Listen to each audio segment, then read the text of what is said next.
Bismillahirrahmanirrahim. Assalamualaikum warahmatullahi wabarakatuh. Alhamdulillahi rabbil alamin wa bihi nasta'inu ala umuri dunya waddin wassalatu wassalamu ala rasulillahil amin wa ba'd. Jamaah barakallahu fikum. Alhamdulillahi rabbil alamin, kita bersyukur kepada Allah Subhanahu wa taala. Allah yang maha mulia, yang maha merahmati, maha menyayangi hambanya. Sampai saat ini alhamdulillah Allah memberikan kasih sayangnya kepada kita. Allah jadikan kita orang yang muslim, mukmin. Semoga kita menjadi husnul khatimah dan mendapatkan rahmat ridha Allah, memasuki surganya bersama para salihin. Salawat serta salam semoga Allah limpahkan kepada Nabi besar Muhammad ibn Abdullah sallallahu alaihi wa ala alihi wa sahbihi wasallam.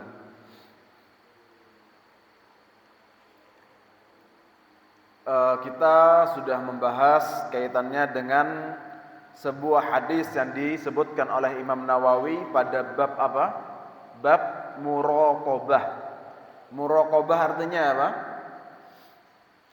Muraqabah itu artinya perhatian, ya. Bahwa Allah Subhanahu wa taala senantiasa memperhatikan. Senantiasa juga bisa diartikan apa? Mengintai, ya.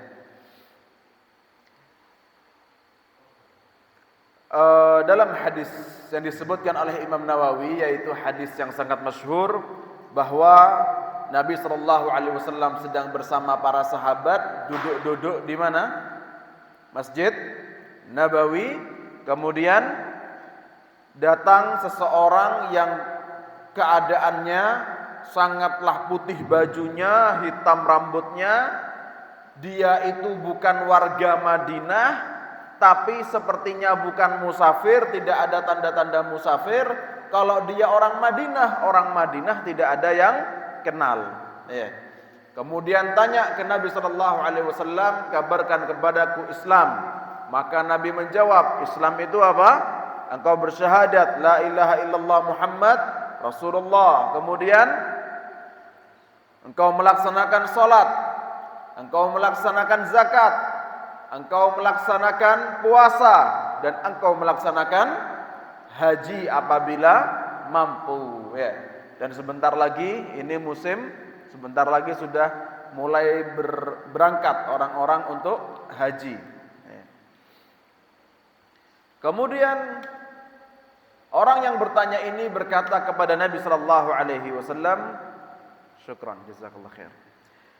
Berkata kepada Nabi sallallahu alaihi wasallam, engkau benar wahai Muhammad. Maka kemudian bertanya lagi, kabarkan kepadaku iman. Maka Nabi menjawab, iman itu adalah engkau beriman kepada Allah, kemudian kepada malaikat-malaikat Allah, kemudian beriman kepada kitab-kitab Allah, kepada kalamullah, kemudian beriman kepada utusan-utusan Allah, dan yang kelima beriman kepada yaumul akhir, yang ini akan kita bahas. Naam. Beriman kepada yaumul akhir kaitannya juga dengan iman. Ada sebuah buku yang sangat bagus yang dibaca oleh seluruh ulama, oleh seluruh santri. Nanti kalian juga harus bisa membacanya. Nama bukunya adalah Al-Aqidah At-Tahawiyah. Nama bukunya apa? Al-Aqidah At-Tahawiyah, yang dikarang oleh Al-Imam At-Tahawi. Imam Tahawi lahir tahun 230-an dan beliau meninggal di tahun 320-an. Berarti usianya berapa? Sekitar 90-an. Ya, sekitar 90. Al-Imam At-Tahawi beliau menyebutkan, yang saya tulis adalah akidahnya Al-Imam Abu Hanifah An-Nu'man bin Thabit, akidahnya Abu Yusuf, akidahnya siapa lagi? Muridnya Abu Hanifah? Muhammad ibn al-Hasan Asy-Syaibani. Naam. Kemudian kitab ini disyarahkan oleh banyak ulama. Kitab ini disyarahkan oleh banyak ulama. Termasuk ulama terdahulu yang sangat terkenal syarahnya namanya Al-Imam Al-Izz ibn Abdus Salam. Kemudian ulama-ulama sekarang juga banyak yang mensyarahkan, seperti Syekh Khalid Al-Muslih. Ada juga syarahnya Syekh Saleh Al-Syekh, syarahnya Syekh Abdul Aziz ibn Abdullah bin Baz dan yang lainnya. Naam.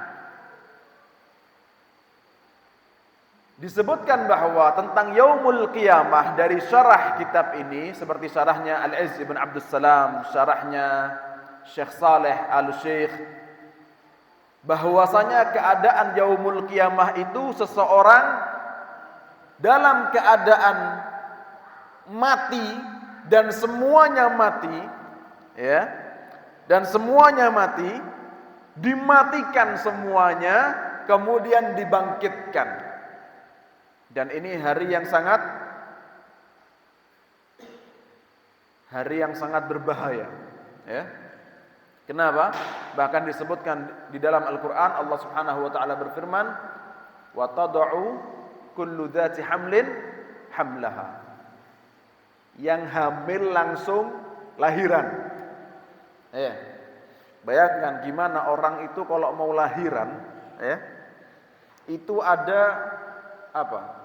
Kontraksi, ada yang sampai 2 hari ngeden. Bayangkan ngeden 2 hari. Tapi ketika Yaumul Qiyamah langsung lahiran semua.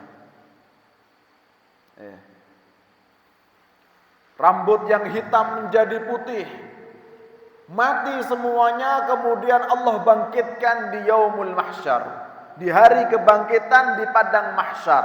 Mahsyar itu artinya tempat berkumpul. Ya, mahsyar artinya tempat berkumpul. Di padang mahsyar itu, perhatikan, ini perjalanan Yaumul Qiyamah. Yang pertama adalah hari kebangkitan. Yang pertama ditulis. Yang pertama adalah hari kebangkitan, ya. Nah, kemudian yang kedua adalah hari berkumpul atau Yaumul Mahsyar. Yaumul Mahsyar. Yang kedua Yaumul Mahsyar, hari berkumpul. Satu harinya seperti berapa tahun? Miqdaruhu khamsina alfasana. Satu harinya itu sama dengan 50 tahun. Ini yang kedua. Ya. Kemudian di masa penantian ini, masa yang sangat lama, masa yang orang-orang semuanya ketakutan, bahkan ketika itu Allah kumpulkan manusia dalam keadaan tidak berpakaian. Ada hadis masyhur, Ibunda Aisyah tanya ke Nabi sallallahu alaihi wasallam, "Ya Rasulullah, gimana nanti? Apa enggak malu kalau enggak berpakaian?" Tapi apa kata Nabi sallallahu alaihi wasallam? Hari itu lebih dahsyat wahai Aisyah. Hari itu lebih dahsyat daripada seseorang mau ngurusi malu karena auratnya atau karena ngurusi aurat orang lain, pengen lihat aurat orang lain. Hari itu lebih dahsyat dari perkara malu dan syahwat. Gak kepikiran, karena semua orang dalam keadaan takut, semua orang ingat dengan maksiatnya, semua orang dalam keadaan capek, semua orang dalam keadaan tidak mampu untuk menghadapi hari itu. Ya.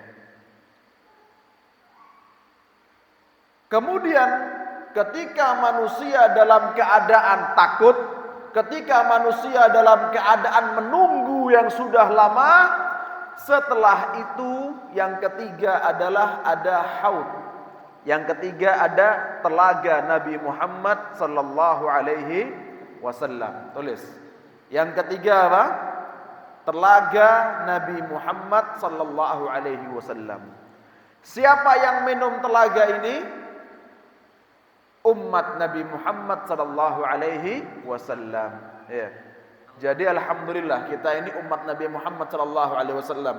Ketika umat-umat yang lain, umatnya Nabi Nuh, Nabi Musa, Nabi Isa, mereka kehausan dan ketakutan, tapi kaum muslimin dapat apa? Dapat kenikmatan di hari itu, bisa minum dari telaganya Nabi Muhammad sallallahu alaihi wasallam. Ini yang ketiga. Kemudian yang keempat tulis syafaat Nabi Muhammad sallallahu alaihi wasallam. Peristiwa yang keempat adalah syafaat Nabi Muhammad sallallahu alaihi wasallam. Disebutkan bahwa manusia datang kepada Nabi Adam alaihi salatu wassalam. Mereka meminta Nabi Adam untuk memberikan mereka syafaat. Nabi sudah pasti dapat rahmat Allah. Tapi yang bukan Nabi ini bagaimana? Maka manusia berkumpul. Ayah kita pertama, Nabi pertama adalah Nabi Adam alaihi salatu wassalam. Maka manusia semuanya datang ke Nabi Adam alaihi salatu wassalam. Tapi Nabi Adam berkata, datanglah kepada Rasul pertama. Siapa Rasul pertama? Nabi Nuh alaihi salatu wassalam. Kata Nabi Nuh, datanglah kepada Nabi Musa. Kata Nabi Musa, datanglah kepada Nabi Muhammad sallallahu alaihi wasallam. Ketika manusia datang kepada Nabi Muhammad sallallahu alaihi wasallam, minta Nabi Muhammad untuk memberi syafaat, apa kata Nabi Muhammad? Ana laha. Ini bagianku, ini bagianku. Ya. Karena memang Nabi Muhammad sudah dijanjikan untuk bisa memberikan syafaat. Jadi Nabi berkata, ana laha, ini bagianku. Ya. Kemudian Nabi sallallahu alaihi wasallam menghadap ke arsy Allah Subhanahu wa taala, sujud dan senantiasa memuja Allah Subhanahu wa taala. Memuja Allah Subhanahu wa taala sehingga Allah Subhanahu wa taala berfirman, "Irfa' ra'sak." Angkatlah kepalamu wahai Nabi Muhammad sallallahu alaihi wasallam, wasal tu'ta wasfa' tusyaffa'. Mintalah apa yang kamu mau minta, kamu akan diberikan. Dan berikanlah syafaat, kamu telah diizinkan. Nabi Muhammad memberikan syafaat atas izin Allah. Ya. Di ayat kursi gimana? Ayatnya? Man dzalladzi yashfa'u 'indahu illa biiznih. Siapa yang bisa ngasih syafaat di hadapan Allah, di sisi Allah, illa biiznih, kecuali dengan izin Allah Subhanahu wa taala. Nah, maka Nabi Muhammad minta izin ke Allah Subhanahu wa taala. Allah mengizinkan Nabi Muhammad untuk memberikan syafaat. Maka setelah itu ada syafaat. Ada syafaat.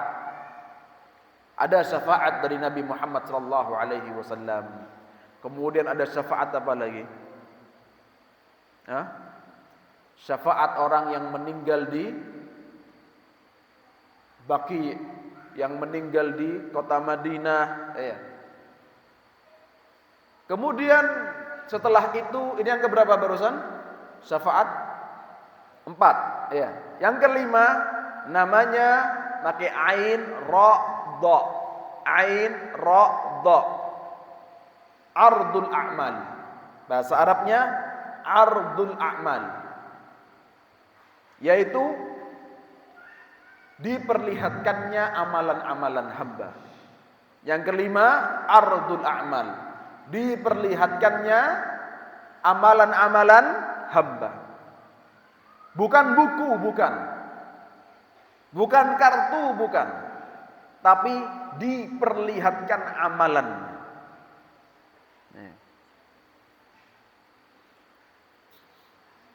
Itu yang kelima. Kemudian yang keenam munaqashah. Yang keenam munaqashah, yaitu atau hisab dan munaqashah. Hisab dan munaqashah. Hisab artinya apa? Perhitungan. Munaqashah artinya apa? Perdebatan. Ini yang keberapa?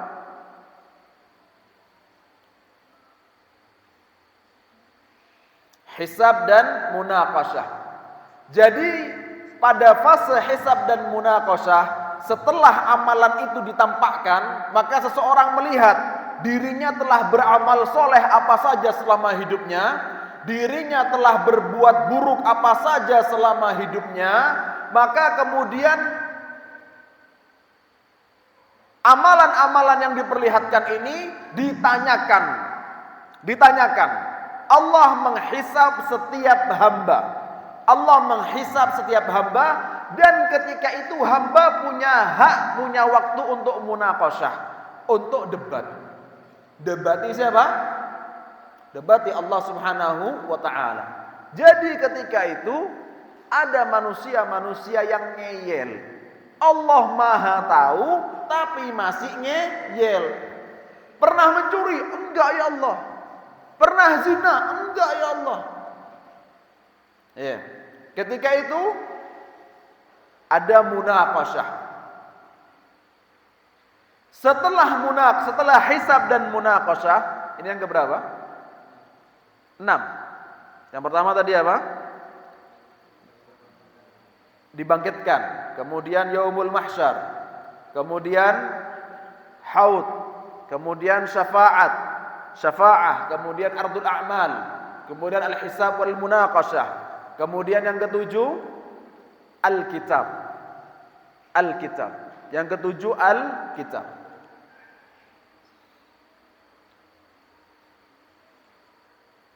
Apa maksudnya al-kitab? Catatan amalan lengkap, titik, tidak pakai koma.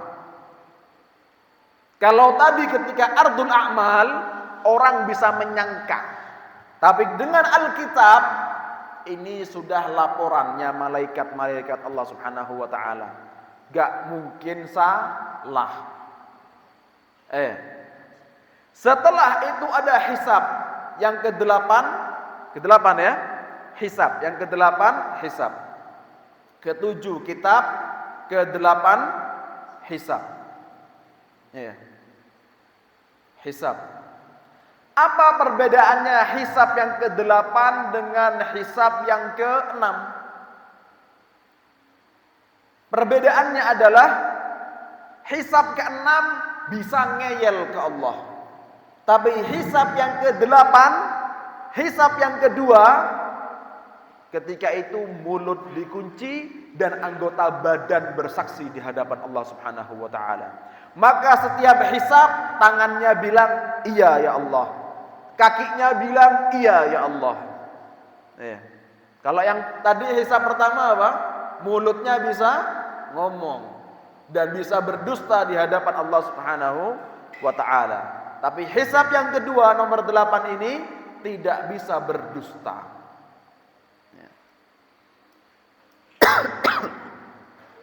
Setelah itu yang keberapa?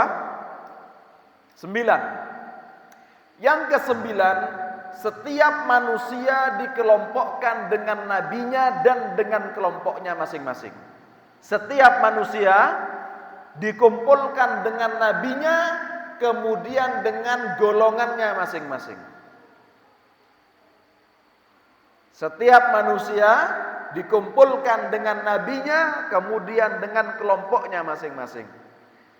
Ada kelompok ahli puasa, ada kelompok ahli politik,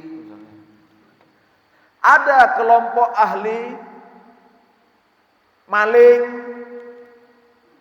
kelompok ahli kezaliman, kefasikan, kelompok orang-orang munafik. Maka ini yang keberapa? 9 ya. Setiap manusia dikelompokkan dengan nabinya, kemudian dengan kelompoknya masing-masing. Jadi kelompoknya Nabi Muhammad yang tukang maling-maling dikumpulkan jadi satu. Kelompoknya Nabi Isa yang maling-maling dikumpulkan jadi satu. Kelompoknya Nabi Musa yang zalim-zalim dikumpulkan jadi satu.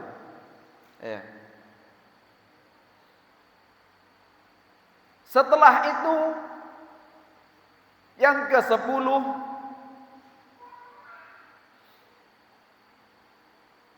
apa yang ke-10? jalan menuju surga atau neraka. Jalan menuju surga atau neraka. Keadaannya gelap, kecuali untuk orang-orang yang beriman dan orang-orang soleh mendapatkan cahaya untuk menuju sirat. Ini yang berapa? 10 ya. Jalan menuju surga atau neraka, keadaannya gelap, kecuali Allah berikan cahaya kepada orang beriman dan saleh.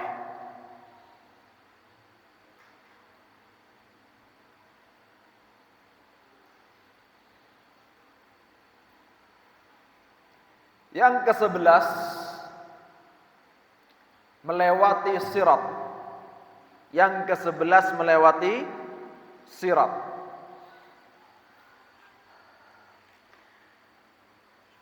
Nah, yang ke-11 adalah melewati sirat.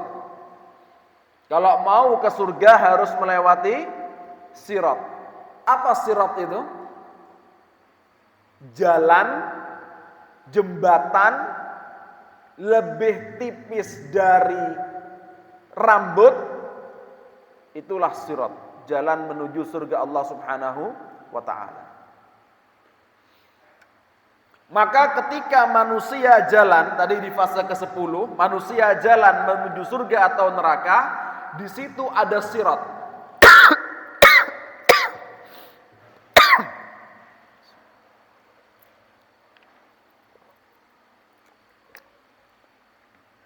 Ada sirat.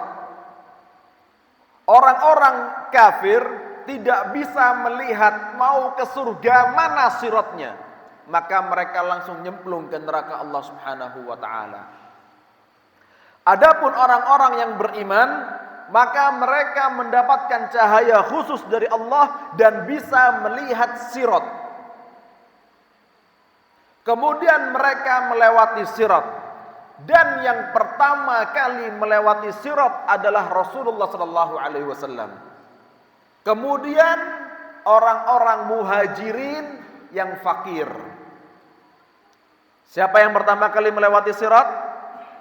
Nabi Muhammad sallallahu alaihi wasallam. Yang kedua, muhajirin yang fakir. Siapa muhajirin ini? Orang-orang Mekah dan di luar Mekah yang ketika itu mereka datang ke Madinah demi agamanya, meninggalkan hartanya, meninggalkan tempat kelahirannya, meninggalkan istri dan keluarganya demi agama Allah Subhanahu wa ta'ala. Dan mereka fakir. Kalau orang kaya belakangan dulu karena hisapnya banyak. Kalau orang fakir lebih awal karena hisapnya selesai.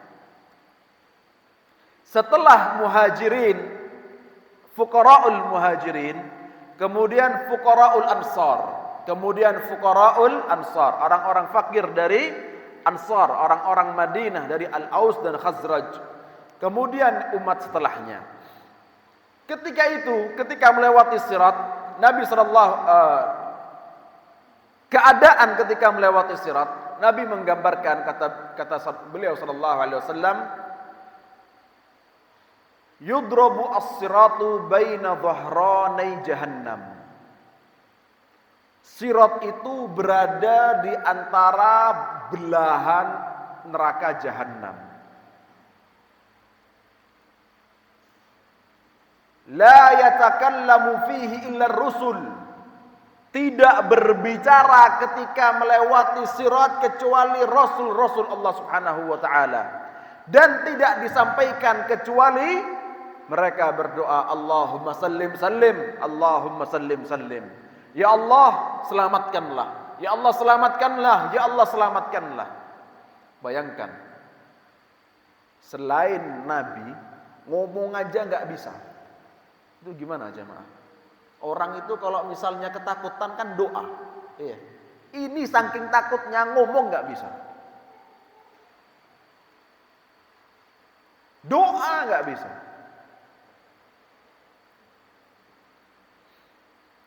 dan keadaan.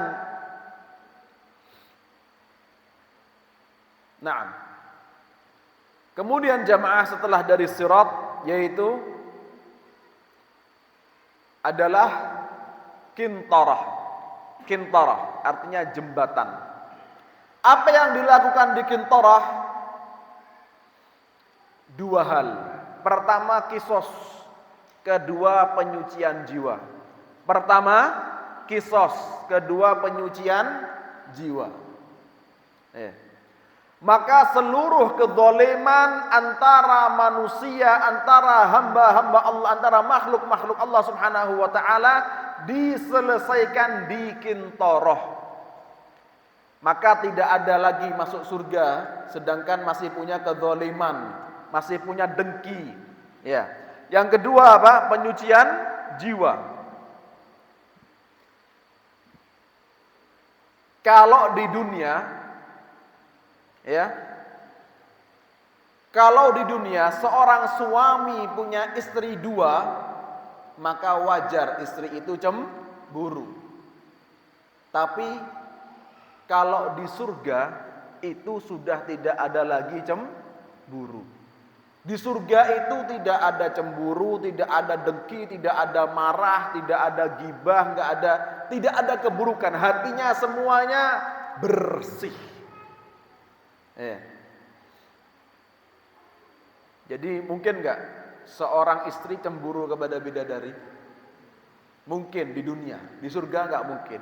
Kalau di surga saya cemburu berarti bukan penduduk surga, kan gitu.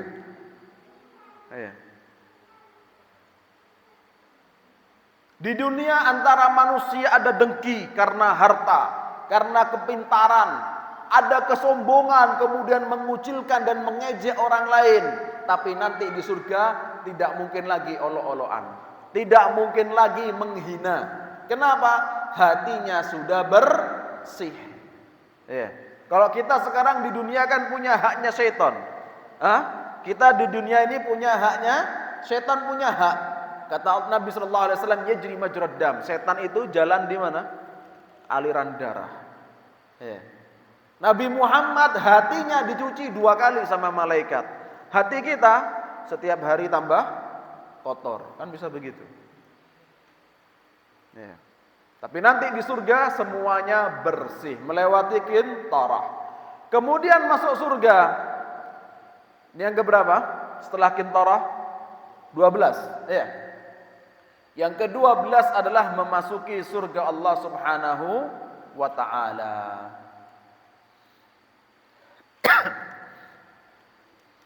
Naam, jamaah barakallahu fikum. Al-Imam Al-Qurtubi dalam kitabnya At-Tadhkirah menyebutkan, mungkin saya bacakan.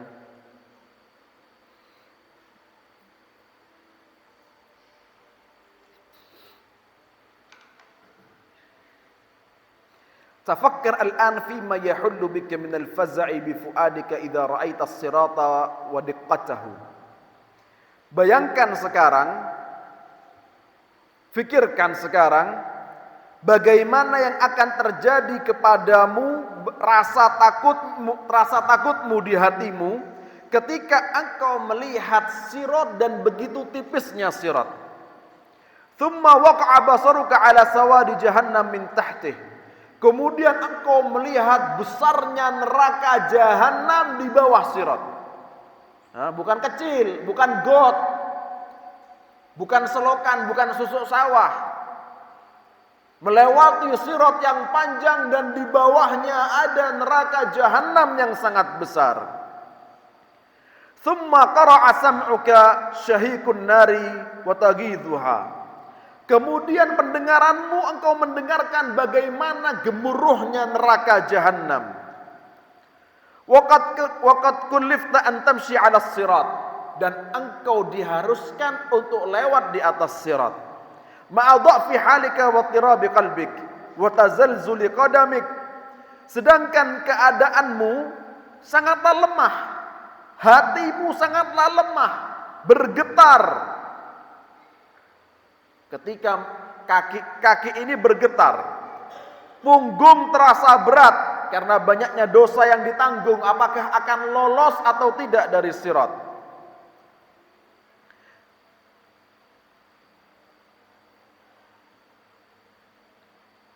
Al-mani ahlaka minal masyi ala bisatil ardi. Gak usah bilang sirat, ya.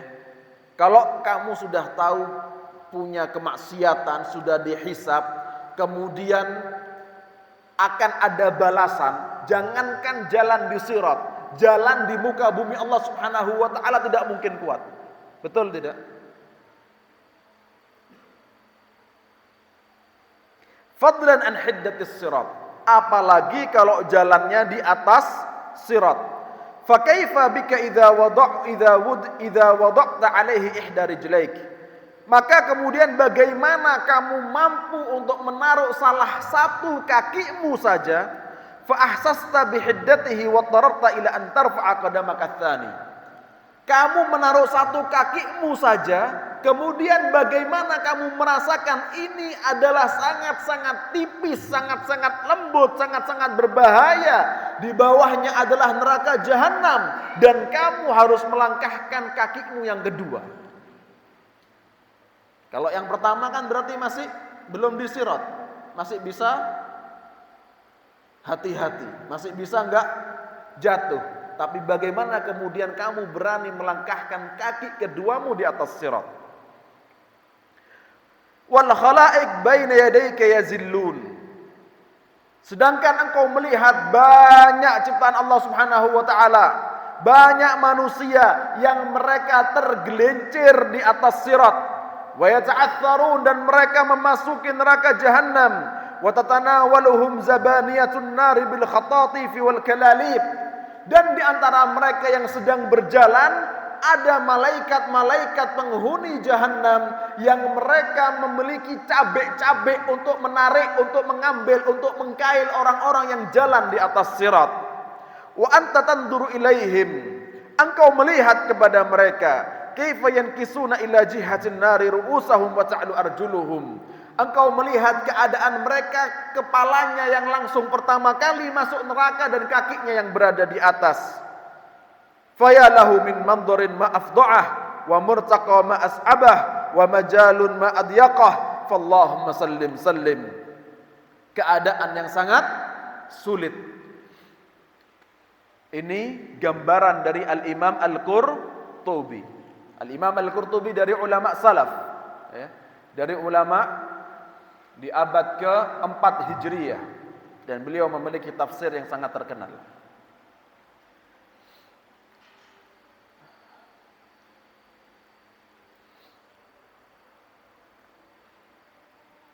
Kemudian ada pertanyaan. Kan ada syafaat. Ya. Kalau ada syafaat, kemudian kan ada syafaat. Sebelum ada syafaat ada apa? Ada mati husnul khotimah. Ada orang meninggal dalam keadaan senyum, subhanallah. Ya. Ada orang dikubur, kuburannya utuh, subhanallah. Pertanyaannya adalah, apakah akan merasakan takut?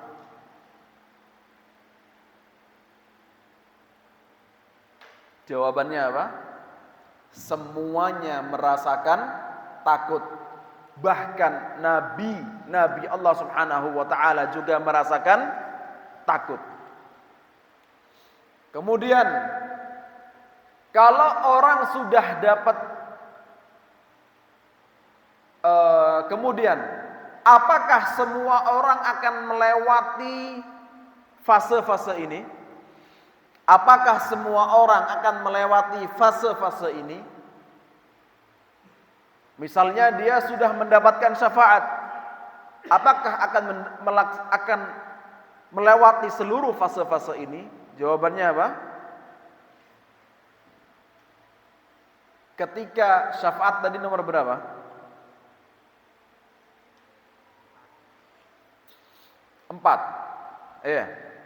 Ketika sudah mendapatkan syafaat, maka berarti lolos dari ardul a'mal, lolos dari munaqasyah, lolos dari alkitab, lolos dari hisab, tapi pasti melewati sirat. Pasti melewati sirat. Bahkan Nabi pun semuanya melewati sirat. Ya. Adapun yang tidak mendapatkan syafaat pertama, maka akan melewati seluruh fase-fase itu. Akan melewati ardul a'mal, kemudian munaqasyah, kemudian kitab, kemudian hisab. Ya. Wallahu a'lam bis-shawab.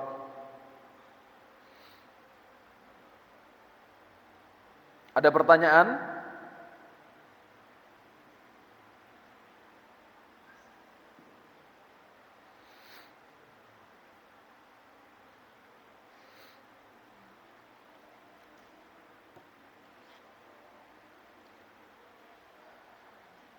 Subhanallah. Nas'alullah salamata wal afiyah. Semoga Allah menyelamatkan kita semua. Jamaah barakallahu fikum. Kemudian kita pernah kan lihat berita kebakaran.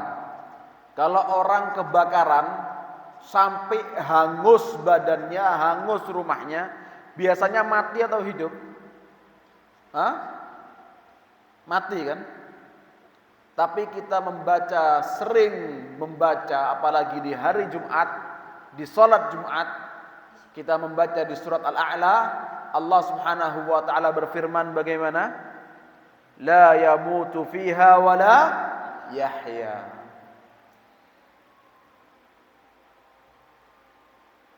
Baddalna juludan ghairaha.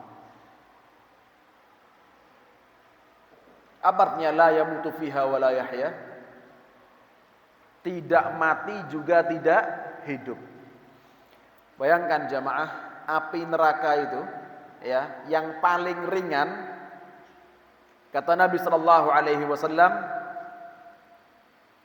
kalau kerikilnya diinjek, yang mendidih otaknya. Ini yang paling ringan. Itu cuman kerikilnya, bukan masuk ke pancinya jahanam. Hanya kerikilnya. Orang di dunia kalau kebakaran mati. Dan itu pun kebakaran, dari kebakaran sampai mati mungkin waktunya sesaat sebentar. Tapi di neraka Allah Subhanahu wa ta'ala bukan cuman kerikilnya, melainkan masuk di wajannya jahanam dengan kobaran apinya, dengan air apinya, dengan keganasannya jahanam, dengan keganasannya malaikat-malaikat penjaga neraka Allah Subhanahu wa ta'ala, yang mana neraka ini berkata hal min mazid, masih ada tambahan lagi kah ya Allah? Masih muat, tambahi lagi ya Allah. Wal'iyadu billah. Tapi kata Allah Subhanahu wa ta'ala, la yamutu fiha wa la yahya. Enggak mati, enggak hidup. Bukan kemudian mati, hidup lagi, mati, hidup lagi, mati, hidup lagi, disiksa lagi. Bukan. Nyawanya satu. Gak mati-mati. La yamutu fiha wa la yahya.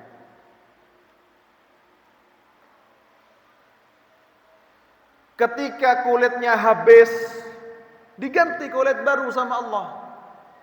Ketika dagingnya habis, diganti daging baru sama Allah. Tapi dia senantiasa terus merasakan pedihnya neraka Allah Subhanahu wa ta'ala. Kemudian subhanallah, dalam tafsir ini, la yamutu fiha wa la yahya, Ibnu Katsir menyebutkan sebuah hadis yang diriwayatkan oleh Imam Muslim, bahwa orang yang terakhir kali keluar dari neraka dan terakhir kali masuk ke surga, Ya. Ini orang terakhir kali keluar dari neraka dan terakhir kali yang masuk surga. Allah katakan kepadanya, masuklah ke surga. Maka orang ini masuk dan melihat surga itu penuh, manusia sudah kumpul di surga semuanya. Maka orang ini kemudian keluar dan berkata kepada Allah Subhanahu wa taala, "Ya Allah, sudah penuh, enggak ada tempat lagi." Allah berkata kepadanya, "Masuklah ke surga." Orang ini masuk lagi ke surga dan mendapati sudah penuh. Dia keluar dan berkata kepada Allah, "Ya Allah, sudah penuh." Kemudian orang ini dikatakan oleh Allah Subhanahu wa taala, "Masuklah." Ketika masuk kembali ke surga Allah Subhanahu wa taala, maka dia lihat sejauh mata memandang adalah kenikmatan yang sangat banyak, sangat besar, sangat luas, dan tidak ada orang sama sekali. Kemudian orang ini keluar dan berkata, "Ya Allah, itu semua milikku, yang lain apa enggak kebagian ya Allah?" Maka Allah kemudian tersenyum kepadanya dan berkata, "Masuklah, itu adalah milikmu." Subhanallah. Orang yang terakhir kali masuk surga apa? Sampai-sampai dia ngerasa yang lain enggak kebagian ya Allah. Ini surga semuanya milikku ya Allah. Padahal dia orang yang derajatnya paling rendah, yang paling sedikit, ya, carry nih. Tapi dia berkata, seakan-akan surga semuanya miliknya, sampai-sampai apakah orang lain sudah enggak kebagian ya Allah, ini punya aku semuanya. Ya. Oleh karenanya jamaah, kita mempelajari hadis iman ini, jangan sampai kita ini murtad, jangan sampai kita ini fasik, jangan sampai kita ini Allah kumpulkan dengan orang-orang munafik. Ya. Kita harus belajar untuk menguatkan iman. Kita harus belajar untuk senantiasa menjadi orang-orang yang mukmin. Dan sudah kita pelajari derajat mana yang lebih tinggi, muslim atau mukmin? Derajat mana? Hilal. Mana yang lebih tinggi, muslim atau mukmin?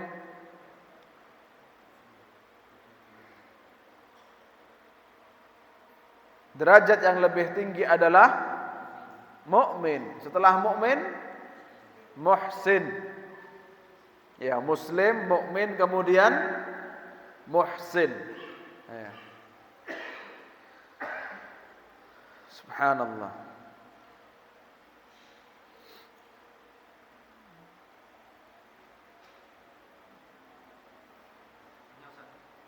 Naam.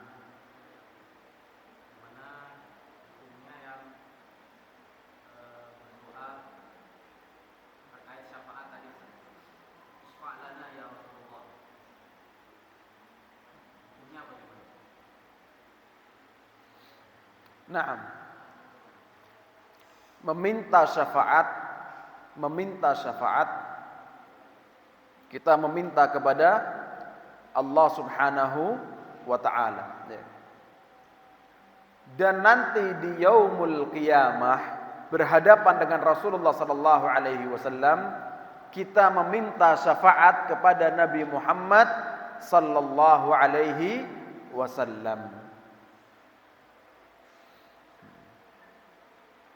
Bukan sekarang minta berikanlah kami syafaat ya Rasulullah, bukan sekarang. Nabi enggak dengar.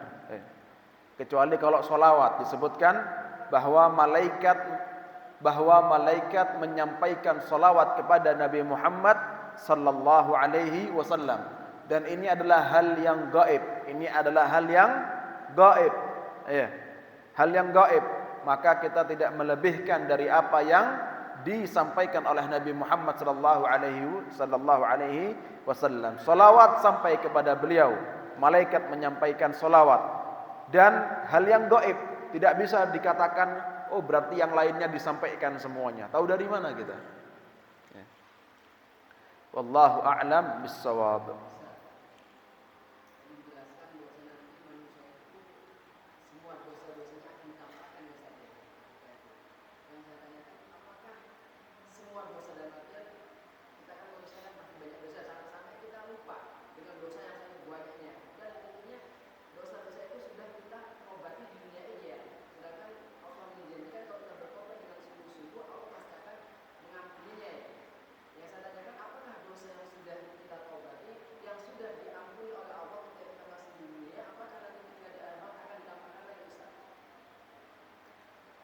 ardul a'mal adalah menyampaikan seluruh amalan.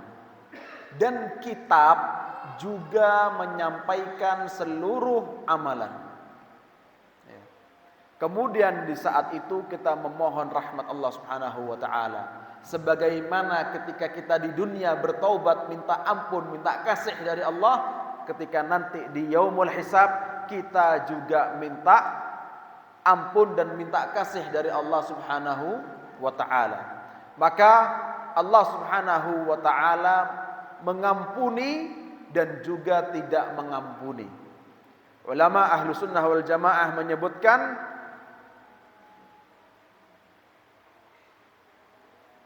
bahwa rahmat Allah lebih luas daripada amarahnya. Maka kita mengharapkan rahmat Allah Subhanahu wa taala. Kemudian Allah Subhanahu wa taala juga menjanjikan azab. Allah juga menjanjikan azab. Ya. Seperti azabnya orang tidak berpuasa gimana? Disebutkan dalam hadis, kakinya diangkat ke atas, kepalanya di bawah, perutnya dibuka, kemudian ususnya diputar-putarkan di badannya. Itu azabnya orang tidak berpuasa. Ya. Maka ini menunjukkan ada orang-orang yang beriman tapi dicuci dulu di neraka. Ya.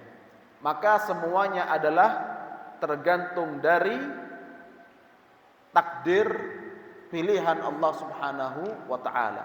Sebagaimana saat ini kita berharap semoga mendapatkan rahmat Allah Subhanahu wa taala, nanti juga ketika di yaumul hisab kita juga berharap, memohon dan berdoa langsung di hadapan Allah Subhanahu wa taala untuk bisa mendapatkan rahmat dan kasih sayang Allah Subhanahu wa taala.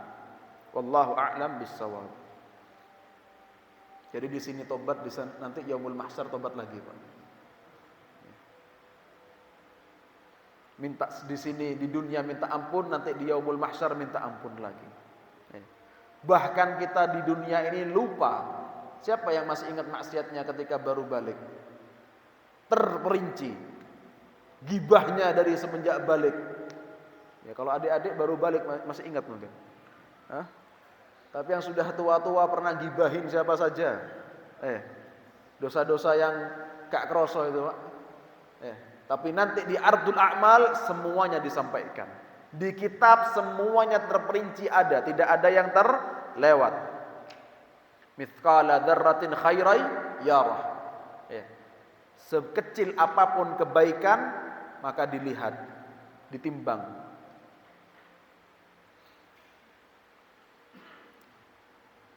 Maaf, mungkin bisa ditambahkan tadi setelah Alkitab kemudian Al-Hisab ditambahkan Al-Mizan. Kelewat. Al-Mizan artinya timbangan. Setelah Alkitab kemudian Al-Hisab tambahkan Al-Mizan artinya timbangan.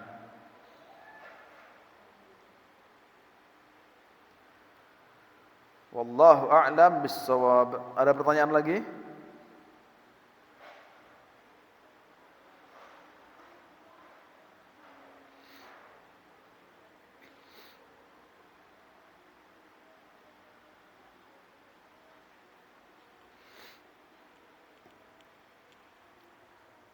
Baik, kita tutup dengan doa kafaratul majlis. Subhanakallahumma bihamdik, asyhadu an la ilaha illa anta astaghfiruka wa atubu ilaik.